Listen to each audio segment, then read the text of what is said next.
सुबह पूरी तरह पेट साफ नहीं हो पाया तो लग गया ना पूरे दिन पर ताला। इसलिए सॉफ्टवैक 100% नेचुरल एक्टिव से बना क्लिनिकली प्रूवन फॉर्मूला जो दे पेट को साफ होने का पूरा सेटिस्फैक्शन। सॉफ्टवैक, रहो हल्के, जियो खुल के।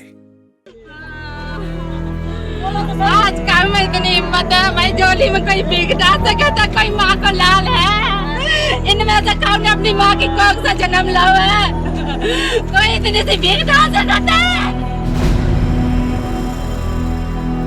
उत्तर प्रदेश के हाथरस में जब गैंग रेप पीड़िता का शव उसके घर लाया गया तो तमाम मिन्नतें करते रहे उसके घर वाले, लेकिन इसके बावजूद भी यूपी पुलिस ने एक नहीं सुनी और रेप पीड़िता का अंतिम संस्कार कर दिया।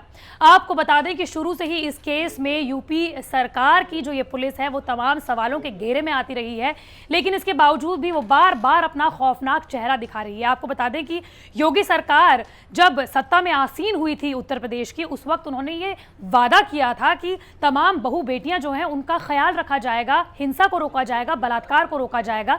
लेकिन इसके बावजूद भी इन तमाम सालों में योगी सरकार कहीं ना कहीं फेल नजर आई है और जिस तरीके से हाथरस में ये गैंगरेप को अंजाम दिया गया उसके बाद तमाम लोगों को 16 दिसंबर 2012 की याद आ गई। लेकिन इसके बावजूद भी यूपी पुलिस का जो ये खौफनाक चेहरा है वो यहीं पर ही खत्म नहीं हुआ, बल्कि वो बार बार अपना ये चेहरा लोगों को दिखाते रहे। वो भी तब जब आप देख सकेंगे, ये वीडियो आप देखिए जहां पर रेप पीड़िता की मां अपना आंचल फैलाकर उनसे मांग रही है, मिन्नतें मांग रही है कि वो अपनी बेटी को आखिरी बार देखना चाहते हैं और हिंदू रीति रिवाजों के साथ वो अपनी बेटी को विदा करना चाहते हैं। लेकिन इसके बावजूद भी यूपी पुलिस ने एक नहीं सुनी और ये अंतिम संस्कार कर दिया। ये तस्वीरें आप देखिए कि देर रात अंतिम संस्कार गैंग रेप पीड़िता का किया। आपको ये भी बता दें कि हिंदू मान्यताओं के मुताबिक जब भी किसी का अंतिम संस्कार किया जाता है तो शाम ढलने से पहले किया जाता है, यानी कि 5 से 6 बजे के बीच में किया जाता है, उसके बाद नहीं किया जाता। लेकिन इसके बावजूद भी यूपी पुलिस, जो कि योगी सरकार की यूपी पुलिस है, उसने